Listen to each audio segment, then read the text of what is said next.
Hello student. तो इस video में मैं आप लोगों को Nelson Mandela long walk to freedom, ये सेकंड चैप्टर है आपकी इंग्लिश 10th क्लास की इंग्लिश बुक से। ठीक है, तो मैं इसको एक्सप्लेन करने वाला हूँ आपको। ठीक है, और इस चैप्टर्स में मैं आपको वर्ड टू वर्ड आपका मैं एक्सप्लेन करने वाला हूँ इसको पूरी तरह से। प्रोज सेक्शन से लिया गया है और ये सेकंड चैप्टर है आपका Nelson Mandela long walk to freedom, और टॉपिक का नाम है आपका Nelson Mandela long walk to freedom. तो चलिए स्टार्ट करते हैं। तो इससे पहले बिफोर यू रीड, इससे पहले हम लोग पढ़ना शुरू करते हैं तो इसको समझ लें कि ये चैप्टर है किस पर। तो ये चैप्टर जो है वो अपार्थीड और सिस्टम, एक पॉलिटिकल सिस्टम है अपार्थीड, उसके बारे में है। और साथ के साथ ये है Nelson Mandela an African leader and about his struggle to end this system of politics। ये जो पूरा सिस्टम ऑफ डिस्क्रिमिनेशन या पॉलिटिक्स को अंत करने के लिए जो नेल्सन मंडेला का संघर्ष है उसके बारे में ये पूरा चैप्टर है। तो अब हम शुरू करते हैं यहाँ से। तो एपार्थीड क्या होता है कि पॉलिटिकल सिस्टम है that separate the people according to their race, जो कि लोगों को उनकी रेस यानी कि उनके कलर पर या अदर जो भी क्राइटेरियन है to determine the race of a people, और ह्यूमन स्पीसीज अलग अलग होती हैं तो उनके आधार पर भेदभाव करता है उनके बीच में। ठीक है, उन्हें अलग कर देता है।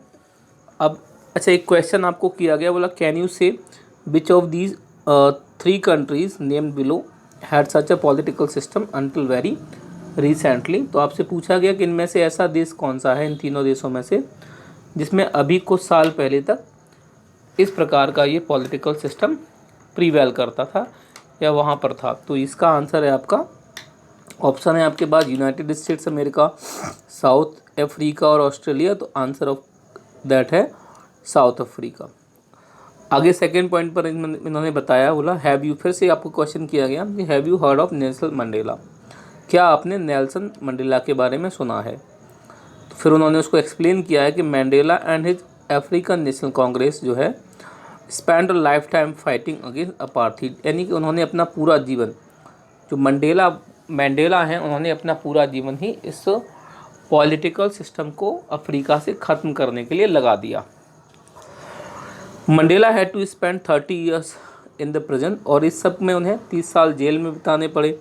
Finally democratic elections were held in South Africa in 1994 में। बाद में जाकर 1994 में साउथ अफ्रीका में आपके डेमोक्रेटिक इलेक्शन हुए and Mandela become the first black president of a new nation. और इस तरह से एक जो नया देश आज़ाद होकर बना या एक जो नई व्यवस्था बनी उसमें मंडेला पहले ब्लैक या पहले अश्वेत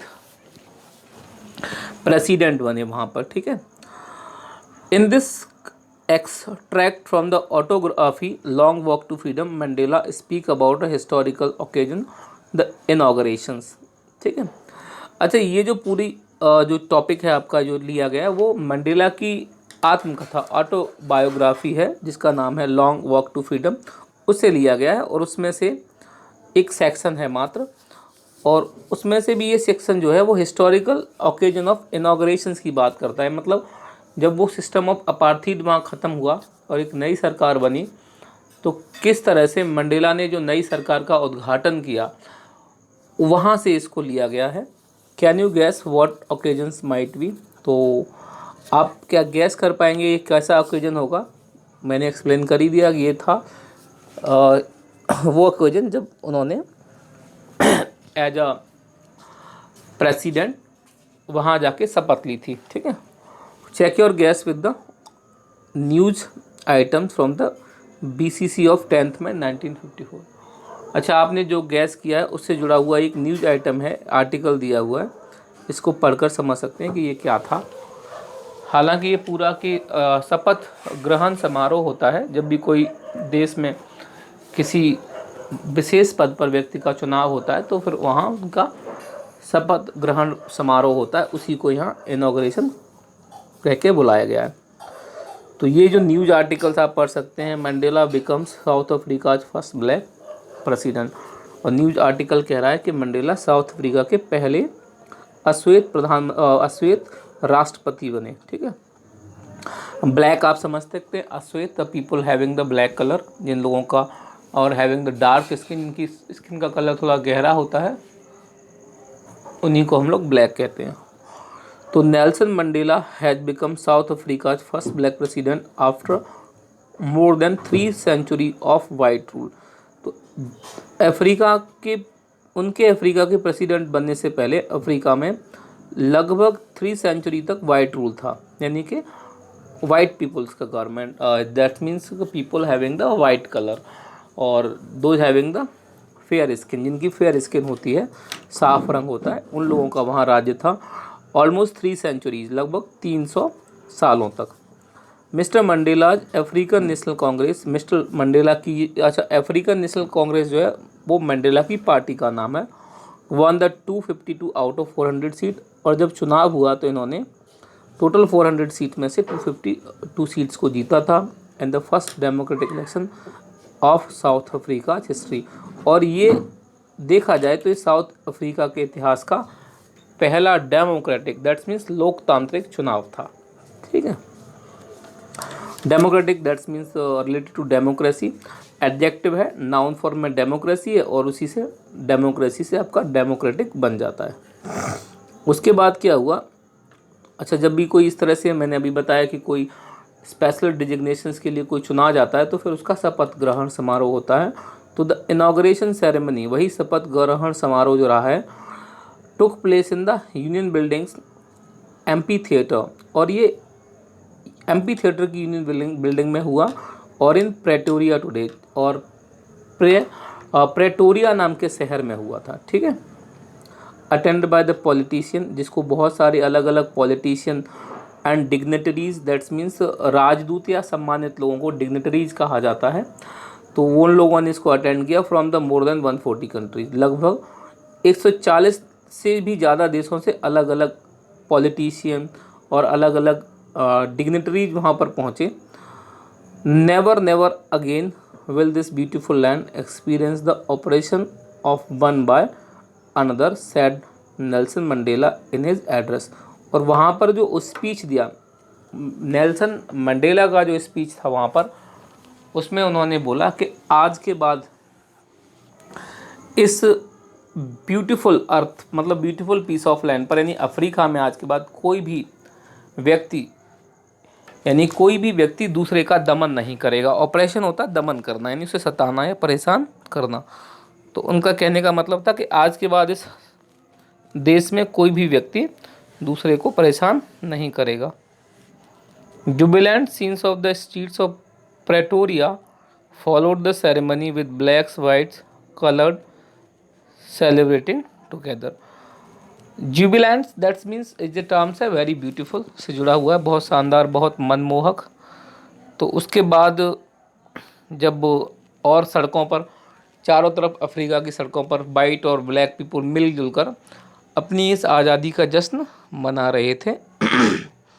मोर than 1 lakh South African man, women and children of all races sang and dance with Joy.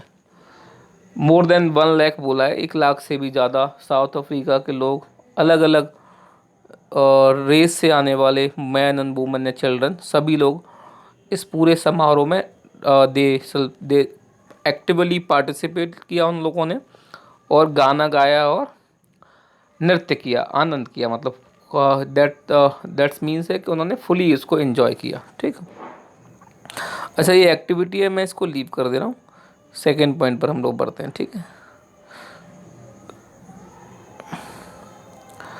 देखिए यहाँ से एक्चुअल जो है वो चैप्टर आपका स्टार्ट हो जाता है। बोला 10 मई ड्वैन ब्राइट एंड क्लियर, तो 10 मई थी, ड्वैन दैट्स मीन्स सवेरा, तो 10 मई का ये सवेरा ब्राइट एंड क्लियर था, बिल्कुल साफ और चमकदार था। For the past few days, क्योंकि पिछले कई दिनों से आए यहाँ मैंडेला खुद को बोल रहे हैं कि मैं हैड बीन प्लीजेंटली बीसीज्ड होता है, सराउंडेड, घिरा हुआ था, बाय डिग्नेटरीज। मैंने बताया कि पीपल, रेस्पेक्टेड पीपल्स को हम लोग डिग्नेटरीज बोलेंगे। तो वो बोलते हैं कि मैं पिछले कई दिनों से बहुत सारे सम्मानित लोगों से घिरा हुआ था, एंड अ वर्ल्ड लीडर। अच्छा, डिग्निटरी के साथ साथ उन्होंने वर्ल्ड लीडर भी टर्म्स इस्तेमाल किया है, जिसका मतलब है कि देश के अलग अलग, दुनिया के अलग अलग नेताओं से, who were coming to pay their respect before the inauguration. और ये लोग कौन थे? ये सारे लोग वहाँ इनाग्रेशन से पहले उनके प्रति अपना सम्मान व्यक्त करने के लिए आए हुए थे। The inauguration would be largest gathering ever of international leaders on south African soil.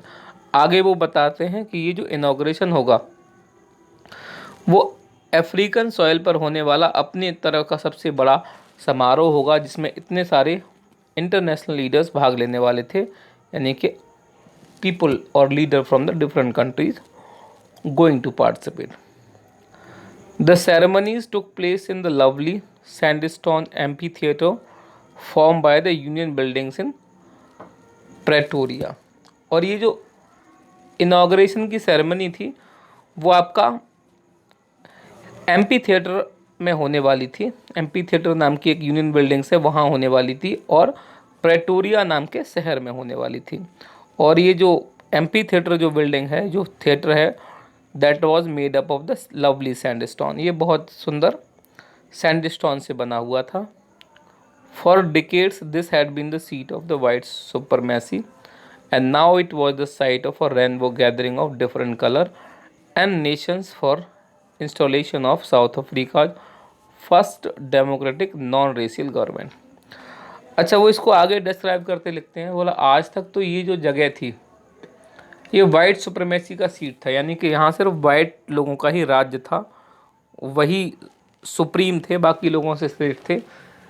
लेकिन आज ये ख़त्म हो चुका है और आज ये जो जगह है वो दो अलग अलग दुनिया के अलग अलग हिस्से से आने वाले लोगों से भरी हुई है। और क्योंकि दुनिया के अलग अलग हिस्सों से आने वाले लोग जो होते हैं उनके जो अलग अलग रेस से शामिल हैं, अलग अलग ह्यूमन रेस से आते हैं, तो वो बिल्कुल ऐसे लग रहे हैं जैसे कि कोई इंद्रधनुष होता है। अच्छा, इंद्रधनुष में आप लोग समझ सकते हैं कई सारे कलर्स होते हैं, बिल्कुल उसी तरह से वहाँ आने वाले लोगों के कलर्स भी अलग अलग हैं, तो उनको उन्होंने पूरे समूह को एक इंद्रधनुष के रूप में बताया है।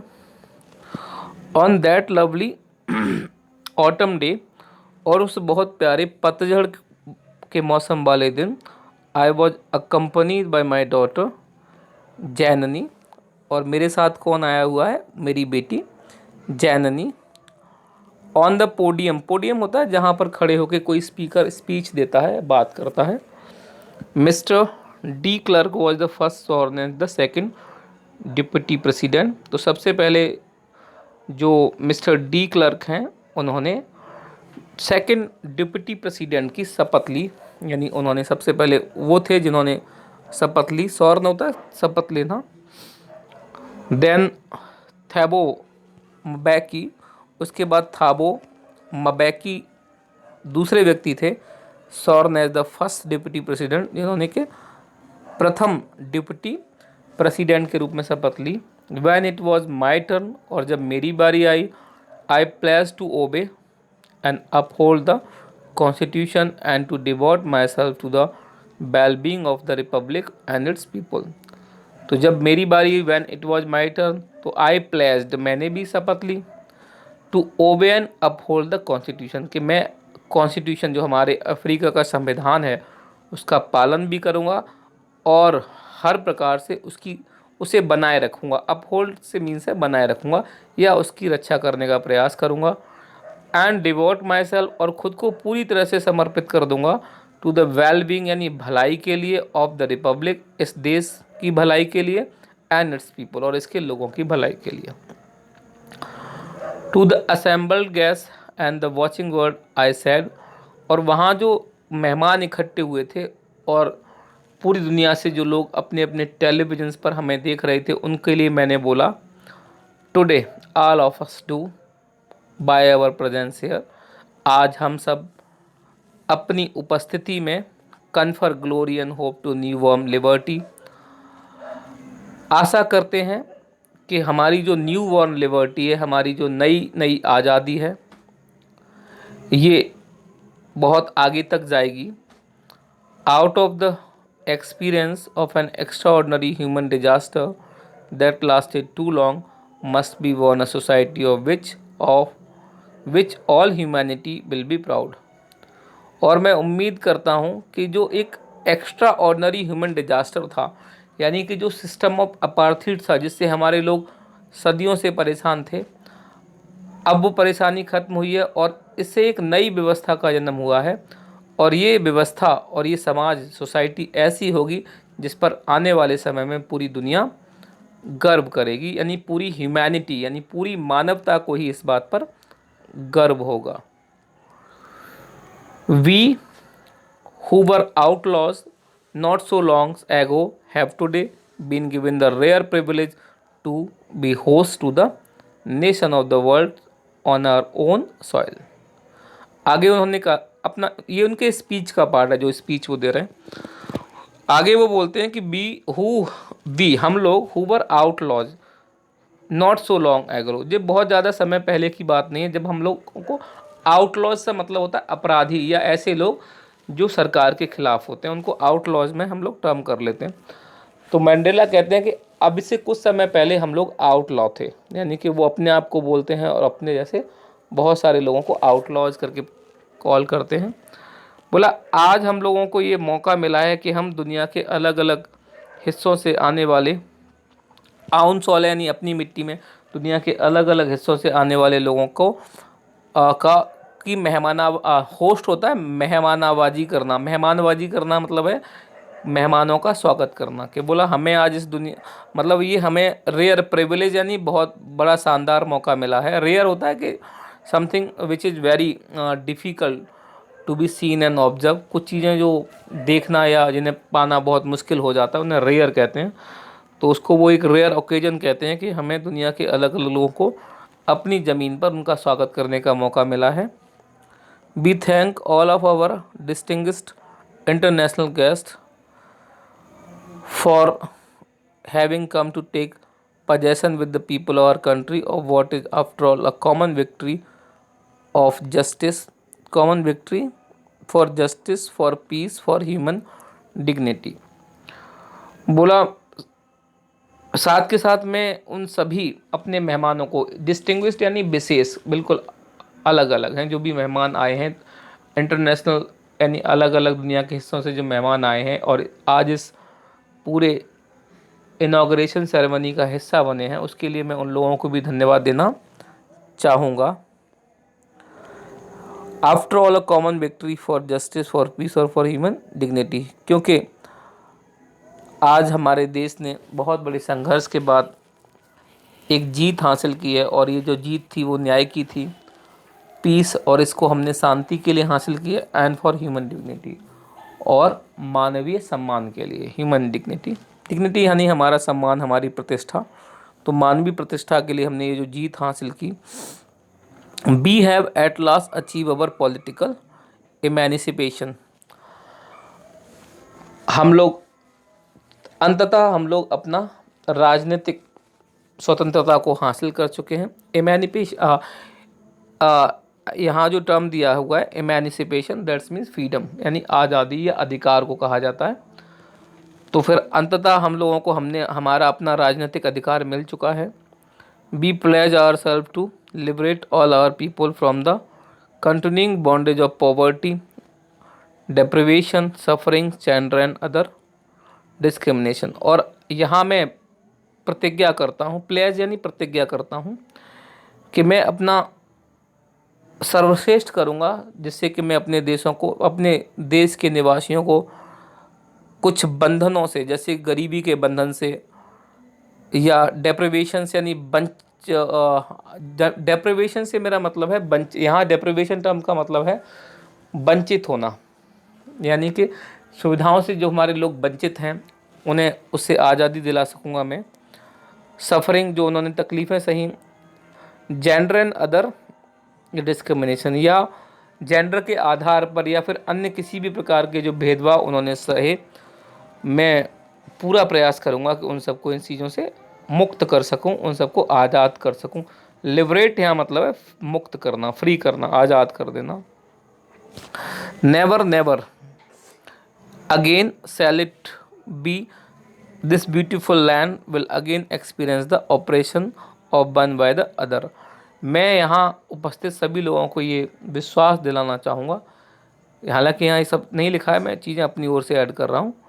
बोला आज के बाद इस दुनिया पर, इस धरती पर, इस देश में, सॉरी धरती या दुनिया तो नहीं, इस देश में कोई भी व्यक्ति दूसरे व्यक्ति को ऑप्रेस नहीं करेगा, उसे सताएगा नहीं या उसे परेशान नहीं करेगा। नेक्स्ट है ये देखिए, the sun shall never set on so glorious a human achievement, let freedom reign, God bless Africa. The sun shall never set on so glorious a human achievement. इस महान मानवीय उपलब्धि का जो सूरज है, मैं आशा करूँगा कि ये कभी डूबेगा नहीं।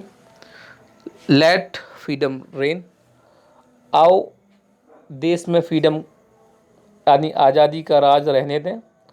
गॉड ब्लेस अफ्रीका, और पूरे अफ्रीका देश को भगवान अपना आशीर्वाद दे। इसके साथ ही वो अपना भाषण शायद ख़त्म कर देते हैं। ठीक है,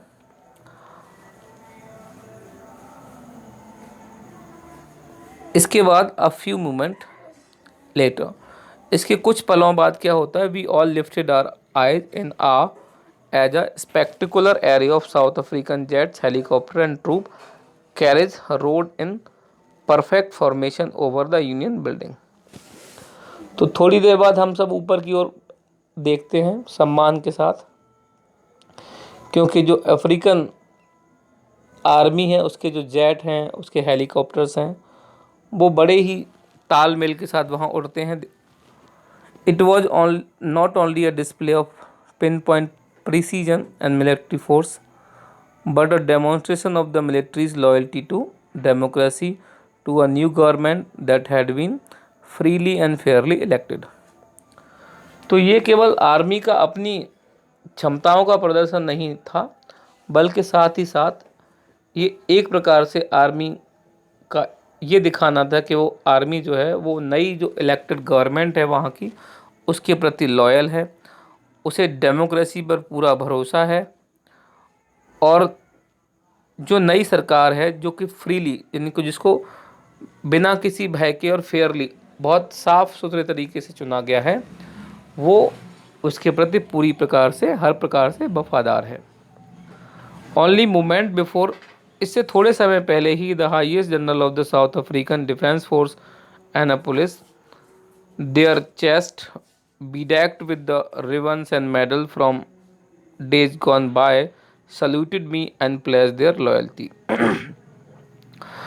कुछ पल पहले ही जो अफ्रीकन डिफेंस फोर्स के जो हाईएस्ट जनरल्स थे, या अफ्रीकन पुलिस के जो हाईएस्ट अधिकारी थे वहाँ के, their chest be decked with the ribbons and medals का मतलब है जिनके सीने पर अलग अलग प्रकार के, देखो जब आपने देखा होगा कि आर्मी वगैरह की जो भी मेंबर्स होते हैं आर्मी वगैरह में, उनके जो यूनिफॉर्म्स होती हैं उस पर अलग अलग प्रकार के मेडल्स और रिबन्स लगे रहते हैं। तो वही यहाँ पर लिखा गया कि chest be decked with the ribbons and medal from days gone by, जो पुराने समय में उन्होंने जो भी मेडल्स वगैरह जीते थे, उन लोगों ने सल्यूटेड मी, उन्होंने मुझे सल्यूट किया, एंड प्लेस देयर लॉयल्टी, और उन्होंने भी मेरे प्रति अपनी लॉयल्टी यानी वफादारी की प्रतिज्ञा ली, कसम खाई। ठीक है, I was not unmindful of the fact that no so many years before they would not have saluted but arrested me. जब उन्होंने ये सब किया तो मेरे दिमाग में ये विचार नहीं था, मैं इस बात को लेकर बिल्कुल भूल चुका था कि हालांकि मुझे ये पता था कि आज से कुछ साल पहले उन्होंने मुझे सलाम नहीं किया होता, सैल्यूट नहीं किया होता, बल्कि उन्होंने मुझे अरेस्ट कर लिया होता। Finally a chevron of Impala jet left a smoke trail of the black red green blue gold of the new African flare.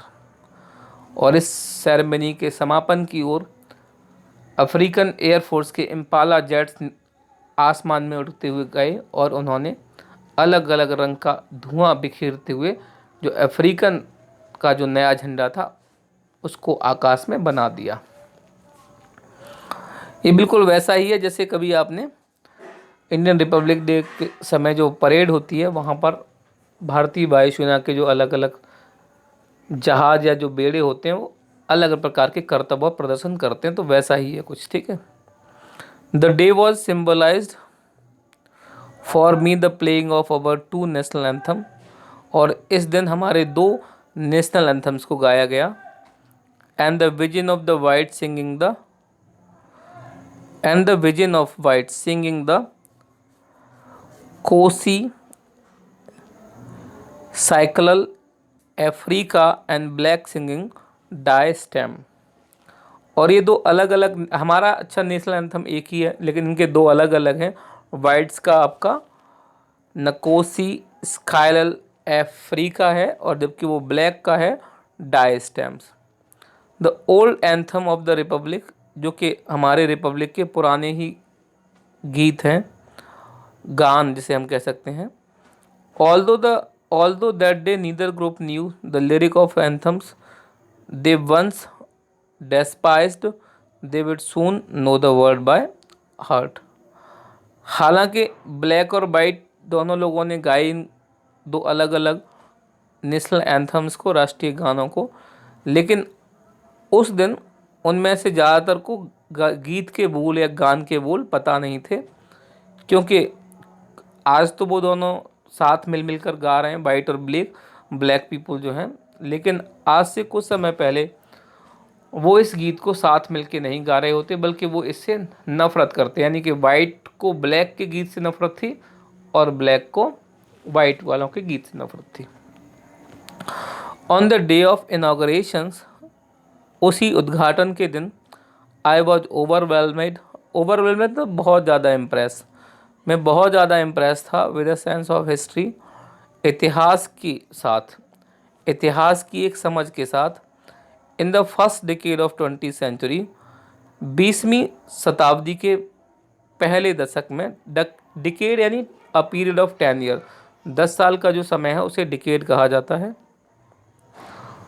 A few years late, after the bitter Anglo-Boer War and before my own birth, the white-skinned people of South Africa patched up their differences and erected a system of racial domination against the dark-skinned people of their own land।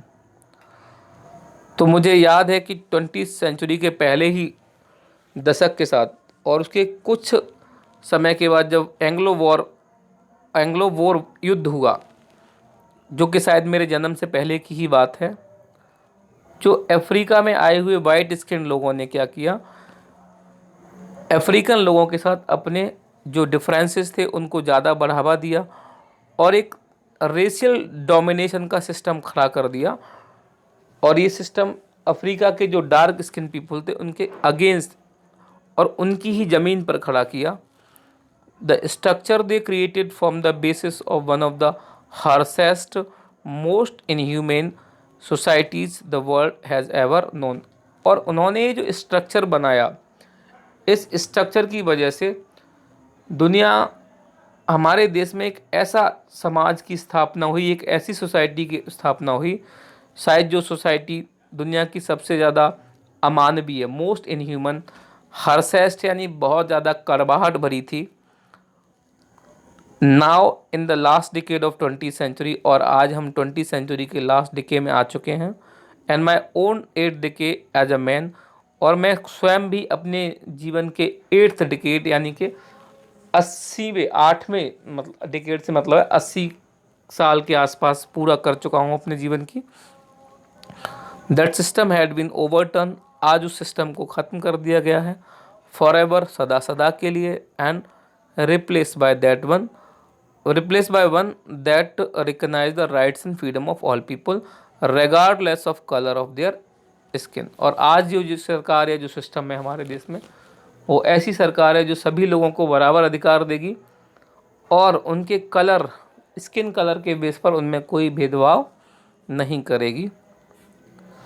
That day had come about through the unimaginable sacrifices of thousands of my people। और हम आज इस दिन ये जो दिन आज आया है वो ऐसे ही हासिल नहीं हुआ, इसके पीछे हमारे लोगों का हजारों अनइमेजिनेबल सेक्रीफाइस हैं, यानी कि ऐसे बलिदान हैं जिनकी कल्पना भी नहीं की जा सकती है। इमेजिनेबल्स मतलब जिनकी कल्पना कर सकें, अनइमेजिनेबल जिनकी कल्पनाएं नहीं कर सकें। तो हमारे लोगों के जो बलिदान हैं वो इस तरह के हैं जिनकी कल्पना भी हम लोग नहीं कर सकते हैं। People whose suffering and courage can never be counted और रीपेड। जिन लोगों ने ये बलिदान दिए उनकी तकलीफ़ों को ना तो हम कभी गिन सकते हैं और ना ही कभी उसे रीपेड यानी दोबारा चुका सकते हैं। I felt that day as I have so many other days that I was simply the sum of all those African patriots who had gone before me. मुझे उस दिन क्या और हमेशा ही ये महसूस होता है कि मैं किसी न किसी रूप में वो हज़ारों देशभक्तों का एक प्रतिरूप हूँ। That long and noble line ended and now begin again with me. और ये श्रृंखला इतनी लंबी है जो कभी ख़त्म हुई और अब फिर से दोबारा मेरे साथ शुरू हो रही है। आई वॉज पेन्ड, मुझे बड़ी तकलीफ़ है। That I was not able to thank them, कि आज मैं उनका धन्यवाद नहीं कह पाऊँगा। And that they were not able to see what their sacrifice had rot.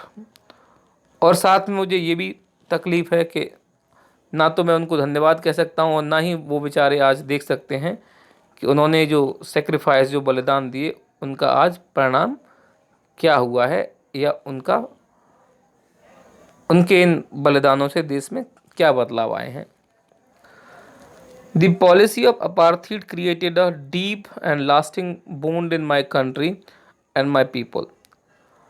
ये जो पॉलिसी ऑफ अपार्थीड को अपनाया गया इसने मेरे देश में और मेरे लोगों के मन पर एक बहुत गहरा घाव दिया। लास्टिंग यानी बहुत समय, लंबे समय तक चलने वाला, और वुंड यानी घाव। All of us will spend many years, हमने आगे बहुत सारे साल बिताने हैं। इफ़ नॉट जनरेशन, अगर आगे की पीढ़ियां नहीं, recovering from that profound hurt, और बहुत लंबा समय लगेगा इस तकलीफ से बाहर आने में। But the decades of operation and brutality had another unintended effect, and that was that it produced the Oliver Tambos, the Walter Sislus, the Chief Lutless, the Yusuf Dados, the Bram Fissers, the Robert Sobok Wes of our times। हालांकि इस एक तरफ तो इसने इतना तकलीफ़ दिया हमको कि हम इसे बहुत लंबे समय तक भूल नहीं पाएंगे, लेकिन साथ के साथ इस सिस्टम की वजह से ही हमारे देश में बहुत सारे महान लोग भी पैदा हुए, जैसे कि आपका ओलिवर टैम्बोस हैं या वॉल्टर सिसलस हैं या इसी तरह के कई नाम जो आप यहाँ पढ़ पाएंगे। Man of such extraordinary courage, और ये जो लोग थे बड़ी अद्भुत हिम्मत वाले लोग थे। विजडम, बुद्धिमानी वाले, एंड जेनरसिटी और उदारता वाले। That their like may never be known again, और शायद ऐसे लोग जो कि अब शायद कभी इस धरती पर दोबारा पैदा ना हो। Perhaps it requires such depth of operation to create such heights of character, और शायद उनके पैदा ना होने की वजह यही रहेगी क्योंकि अब इस तरह की अमानवीयता सहन करने के मतलब कहने का मतलब है कि जब व्यक्ति महान बनता है तो वो बहुत प्रकार की तकलीफ़ों से गुजर कर ही महान बन पाता है। अगर उसे तकलीफ़ों का सामना न करना पड़े तो वो महान बन ही नहीं पाएगा। तो अब देश में ऐसी स्थितियाँ ही नहीं है, तो फिर ऐसे लोग भी पैदा नहीं हो पाएंगे। My country is rich in minerals, मेरे देश में बहुत सारे मिनरल्स हैं, जम्स मिलते हैं, एंड लाई बीनथ इट सोयल, जो कि इसकी मिट्टी में दबे हुए हैं।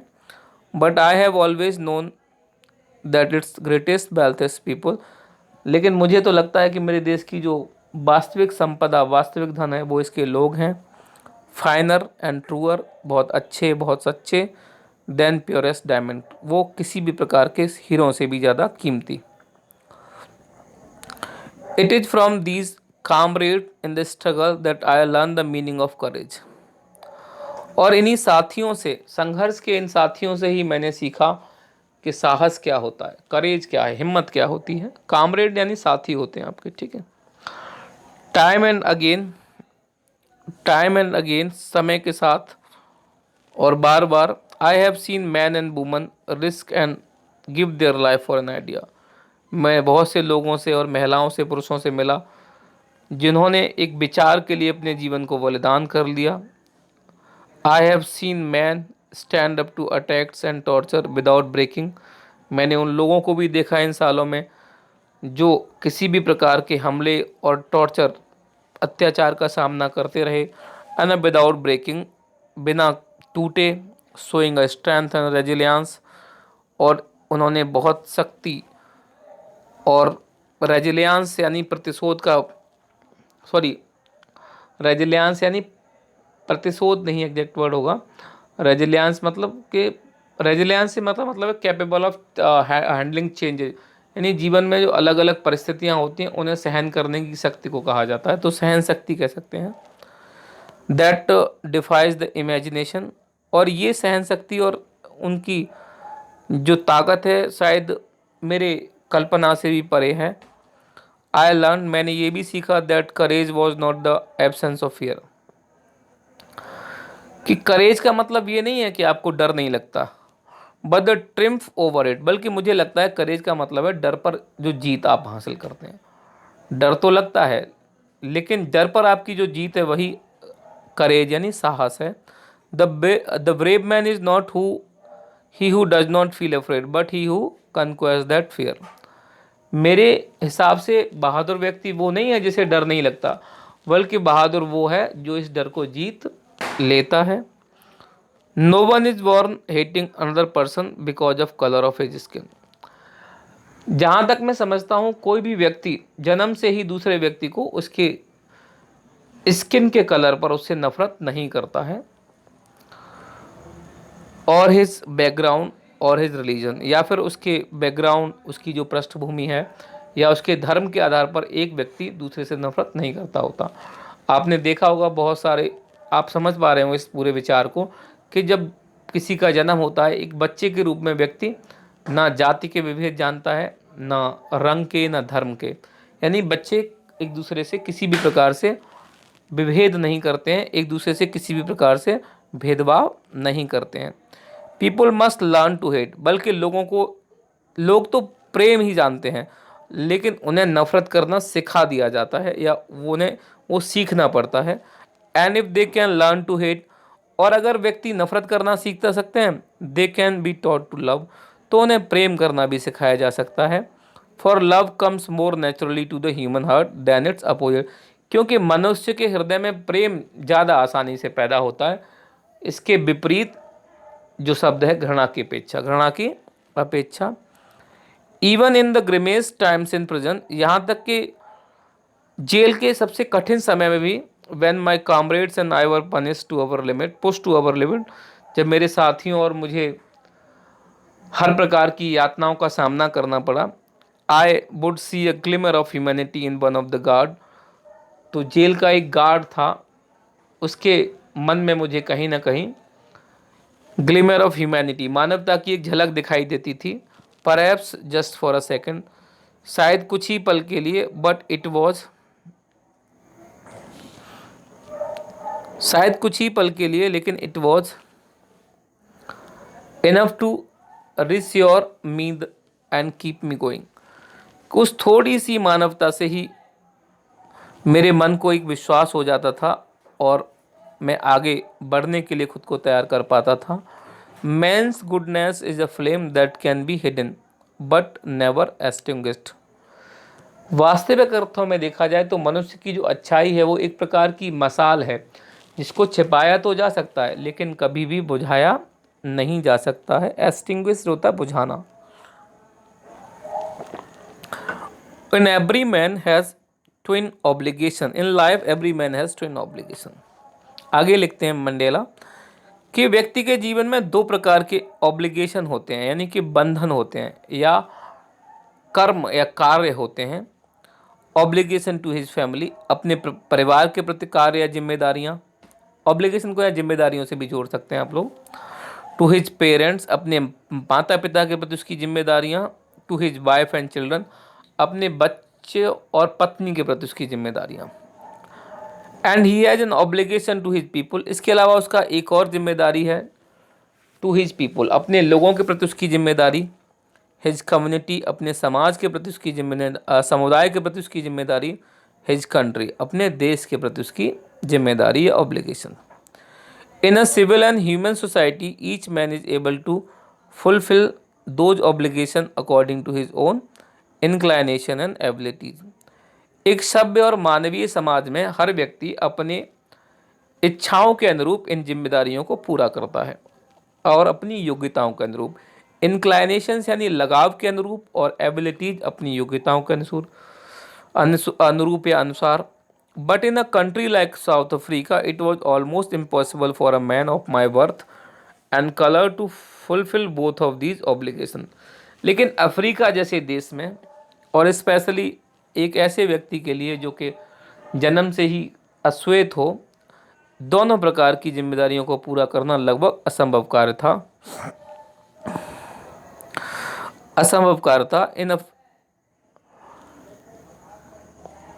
इन South Africa a man of colour who attempt to live as a human being was punished and isolated.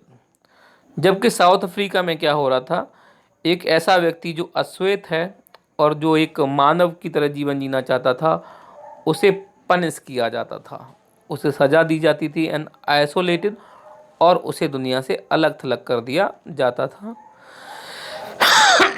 In South Africa a man, South Africa में एक ऐसा आदमी who try to fulfil his duty to his people, जो अपने लोगों के प्रति अपनी जिम्मेदारी पूरा करना चाहता हो, was inevitably ripped from his family, उसे न चाहते हुए अपने परिवार से दूर होना पड़ता था।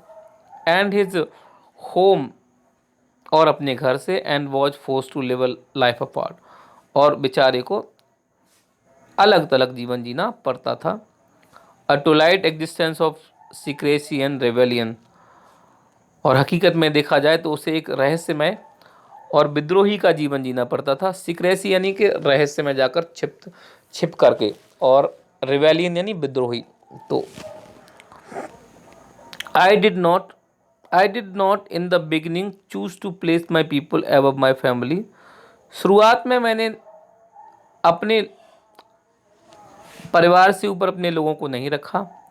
But in attempting to serve my people I found that I was preventing from fulfilling my obligation as a son, as a brother, a father and a husband। लेकिन जब मैंने अपने लोगों के प्रति अपनी जिम्मेदारियों को पूरा करना चाहा, तो मुझे पता चला कि मैं पिता के रूप में, एक बच्चे के रूप में, एक बेटे के रूप में, एक भाई या एक हस्बैंड के रूप में अपनी जिम्मेदारियों से दूर होता गया। I was not born with a hunger to be free. I was not born with a hunger to be free. I was born free. I was not born with a hunger to be free. जब मैं जन्म हुआ था तो मेरे मन में ऐसा नहीं था कि मुझे आज़ादी चाहिए किसी से, बल्कि आई वॉज बॉर्न फ्री, बल्कि हकीकत तो ये थी कि मैं आज़ाद ही पैदा हुआ था। फ्री इन एवरी वे, हर तरह से आज़ाद था मैं। दैट आई कुड नो, जैसा कि मुझे लगता था। Free to run in the field near my mother's hut, मेरी माँ की जो झोंपड़ी थी उसके पास के मैदानों या खेतों में दौड़ने के लिए मैं आज़ाद था। Free to swim in the clear stream that run through my village, और उस पानी की साफ धारा में तैरने के लिए भी आज़ाद था जो मेरे गांव से होकर बहती थी। Free to roast meals under the stars, तारों के नीचे खुले आसमान में खाना पकाने के लिए आज़ाद था।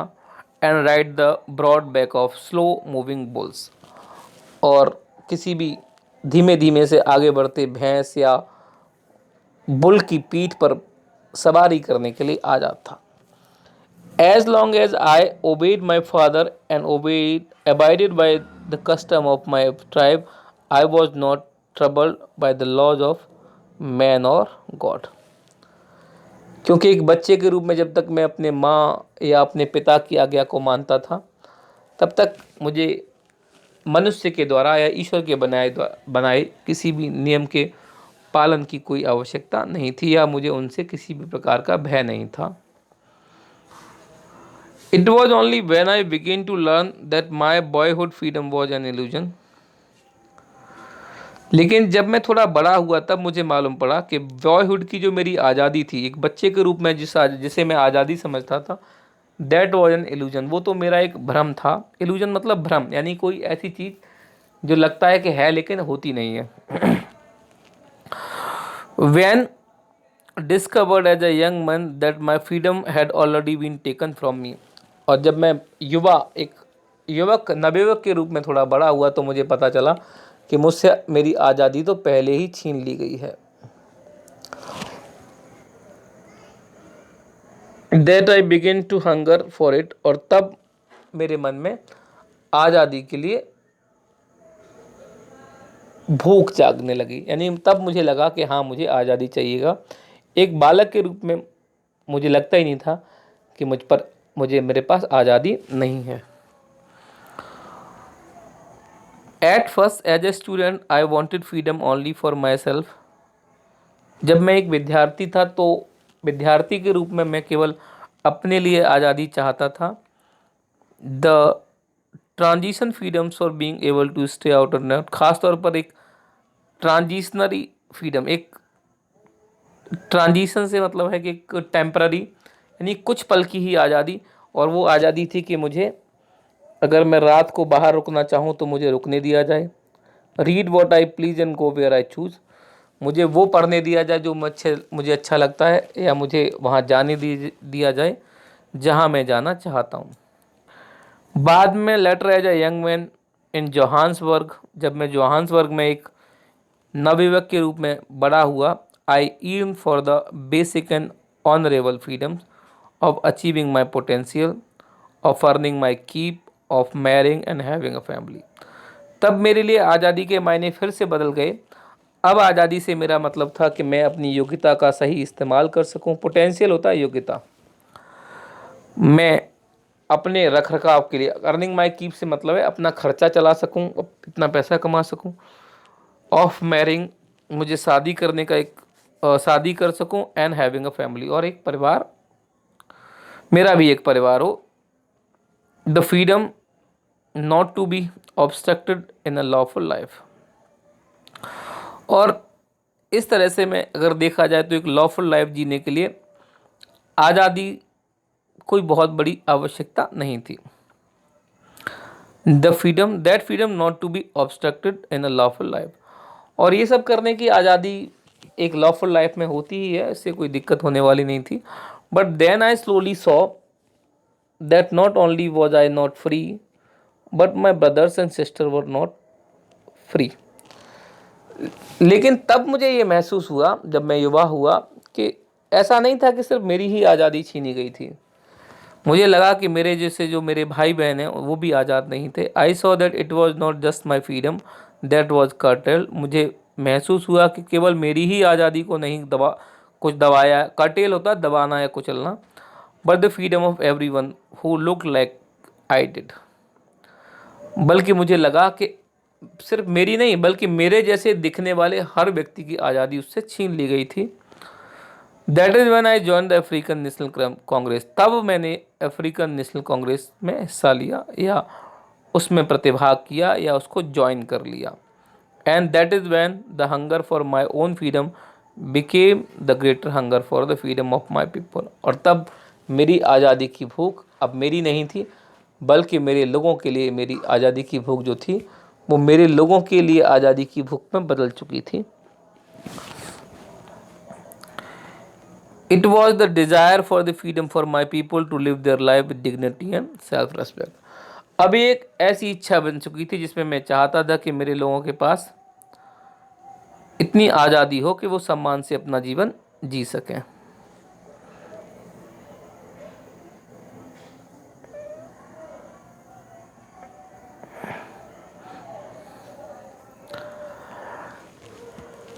And that animated my life, और इसने मेरे जीवन को एक नया उद्देश्य दिया। That transform the frightened young man into a bold one, और इसी के साथ एक डरपोक जो लड़का था वो एक बहादुर व्यक्ति में बदल गया।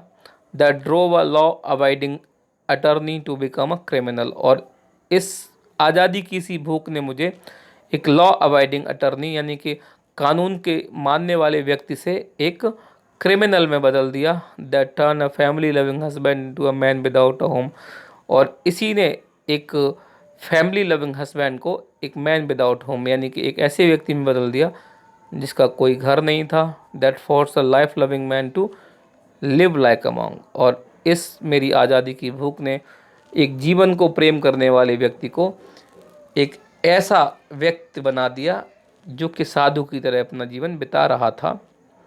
आई एम नो मोर वर्चुअस और self sacrificing than the next man, but I found that I could not even enjoy the poor and limited freedoms I was allowed when I knew my people were not free. हालांकि मैं कोई बहुत बड़ा self sacrificing व्यक्ति नहीं था और ना ही मुझ में बहुत बड़ी वर्चुअस से मतलब बहुत ज़्यादा योग्यताएं थीं, लेकिन पता नहीं क्यों जब मुझे ये लगा कि मेरे लोगों को आज़ादी नहीं है तो मैं उस थोड़ी मोड़ी जो मुझे छोटी मोटी आज़ादियाँ थीं उन आज़ादियों को भी इंजॉय नहीं कर पा रहा था। यानी कि अब वो जो मेरी छोटी मोटी मुझे आज़ादी मिली हुई थी तो मुझे वो बहुत बेकार लगने लगी, क्योंकि मुझे लगता था कि मेरे लोग ही आज़ाद नहीं हैं तो फिर इस आज़ादी का क्या मतलब है। फ्रीडम इज इनडिविजिबल होती है, आज़ादी जो है वो इनडिविजिबल है यानी उसे बांटा नहीं जा सकता। The chains of any one of my people were the chains on all of them, अगर किसी एक व्यक्ति को भी गुलामी की जंजीरों में जकड़ा गया है तो इसका मतलब है सभी को जकड़ दिया गया है। The chains on all of my people were the chains on me, और अब जब मेरे सभी लोगों पर ही गुलामी की जंजीरें जकड़ी हुई हैं तो फिर स्पष्ट है कि वो जंजीरें मेरे ऊपर भी हैं। आई न्यू मुझको ये मालूम था that oppressor must be liberated just as surely as a oppressed, हालांकि मुझे ये भी मालूम था कि जो दमन करता है, ऑपरेसर जो दूसरे को कुचलता है या दमन करता है उसको भी आज़ाद होना है, और उसे बिल्कुल वैसे ही आज़ाद होना है जैसे कि ऑपरेस्ड को आज़ाद होना है। भाई दमनकर्ता को बिल्कुल आज़ादी चाहिएगा और ऑपरेस्ड यानी कि जिसका दमन किया जा रहा है उसको भी आज़ादी चाहिएगा। A man who takes away another man's freedom is prisoner of हेटेड, क्योंकि एक ऐसा व्यक्ति जो किसी दूसरे की आज़ादी को छीनता है वो खुद भी नफ़रत का गुलाम है, नफ़रत का कैदी है, यानी कि वो खुद भी आज़ाद नहीं है, वो नफ़रत के घेरे में है। He is locked behind the bars of prejudice and the narrow mindedness, क्योंकि वो खुद भी प्रीजुडाइस और नैरो माइंडेडनेस जैसी सलाखों के पीछे छिपा हुआ है या उसे इन सलाखों के पीछे डाल दिया गया है। प्रीजुडाइस होता है पूर्व अवधारणा, किसी के बारे में पहले से ही कुछ विचार कर लेना, और नैरो माइंडेडनेस है संकीर्णता, यानी कि मन की संकीर्णता को नैरो माइंडेडनेस कहेंगे। आई एम नॉट ट्रूली फ्री, मैं बिल्कुल तब तक आज़ाद नहीं था। If I am taking away someone else freedom, अगर मैं किसी और की आज़ादी छीन रहा हूँ तो मैं आज़ाद नहीं हूँ। Just as surely as I am not free when my freedom is taken from me, बिल्कुल वैसे ही जब मुझसे मेरी आज़ादी छीन ली जा रही है।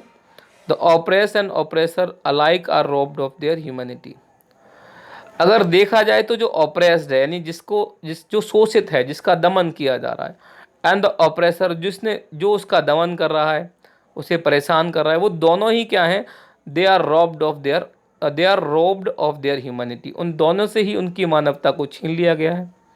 भाई ऑपरेसर में भी मानवता नहीं है, दमनकर्ता में भी मानवता नहीं है, और जिसका दमन हो रहा है उसकी मानवता को ऑपरेसर छीन रहा है, और ऑपरेसर अगर क्योंकि दूसरे की आज़ादी छीन रहा है तो वो खुद भी किसी न किसी प्रकार की नफ़रत का गुलाम है या नफ़रत से कैद है, तो इसीलिए उन दोनों को ही एक प्रकार से आज़ादी चाहिएगा। Here this chapter of yours and, यहाँ पर आपका ये चैप्टर ख़त्म हो जाता है। ठीक है गाइज, अगर आप लोगों को समझ आता है तो kindly share it with your friends, आपके जो फ्रेंड्स हैं उनके साथ इसे आप शेयर कर सकते हैं।